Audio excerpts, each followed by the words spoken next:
LCM and HCF. Two numbers are in the ratio 4:5. Their HCF is 6. Find their LCM. So ಇಲ್ಲಿ ಯಾವುದೇ ಎರಡು ನಂಬರ್ಗಳು 4:5 ರೇಷಿಯೋದಲ್ಲಿದ್ದಾವೆ. So ಅದರ HCF ಏನಿದೆ 6 ಇದೆ. ಸೊ LCM ಅನ್ನು ಕಂಡುಹಿಡಿಯಿರಿ, ಅವುಗಳ LCM ಅನ್ನು ಕಂಡುಹಿಡಿಯಿರಿ ಅಂತ ಕೇಳಿದ್ದಾರೆ. ಸೊ ಈ ಥರ ರೇಷಿಯೋ ಕೊಟ್ಟು HCF ಕೊಟ್ಟಾಗ LCM ಅನ್ನು ಯಾವ ರೀತಿ ಕಂಡುಹಿಡಿಯಬೇಕು ಅನ್ನೋದನ್ನು ನೋಡೋಣ. ಫಸ್ಟ್ ನಾವು ನಂಬರ್ಗಳನ್ನು ಕಂಡುಹಿಡಿಯಬೇಕಾಗುತ್ತೆ.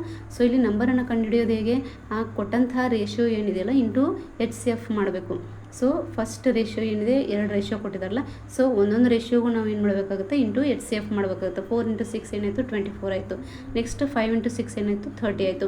ಸೊ ಆ 2 ನಂಬರ್ಸ್ ಯಾವುವು 24 ಮತ್ತು 24 ಆ್ಯಂಡ್ 30.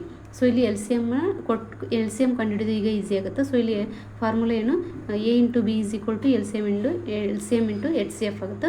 ಸೊ ಇಲ್ಲಿ ನಮಗೆ ಬೇಕಾಗಿರೋದೇನು LCM. ಸೊ ಇದು A × B / HCF ಆಗುತ್ತೆ. ಸೊ ಇಲ್ಲಿ A × B ಅಂದರೆ 24 × 30 ಆಗುತ್ತೆ, /HCF ಏನಿದೆ 6 ಇದೆ. ಸೊ ಇಲ್ಲಿ 6 1 6 5 24 5 ಏನಾಗುತ್ತೆ 120 ಆಗುತ್ತೆ. ಸೊ LCM ಏನಾಯಿತು 120 ಆಯಿತು. ಸೊ ಇಲ್ಲಿ ರೇಷಿಯೋ ಕೊಟ್ಟು HCF ಕೊಟ್ಟಾಗ LCM ಅನ್ನು ಯಾವ ರೀತಿ ಕಂಡುಹಿಡಿಯಬೇಕು, ಫಸ್ಟ್ ರೇಷಿಯೋ ಇಂಟು HCF ಮಾಡಬೇಕು. ಪ್ರತಿಯೊಂದು ರೇಷಿಯೋ ಇಂಟು HCF ಮಾಡಿದಾಗ ನಂಬರ್ಗಳು ಸಿಗ್ತಾವೆ. ಸೊ ಅವಾಗ ನಂಬರ್ಗಳನ್ನು ಸಿಕ್ಕಾಗ ಈಸಿಯಾಗಿ ನಾವು LCM ಅನ್ನು ಕಂಡುಹಿಡಿಯಬಹುದು. ಸೊ ಫಾರ್ಮುಲಾ ಅಂತೂ ಗೊತ್ತೇ ಇದೆ, HCF × LCM ಏನಾಗುತ್ತೆ A × B ಆಗುತ್ತೆ.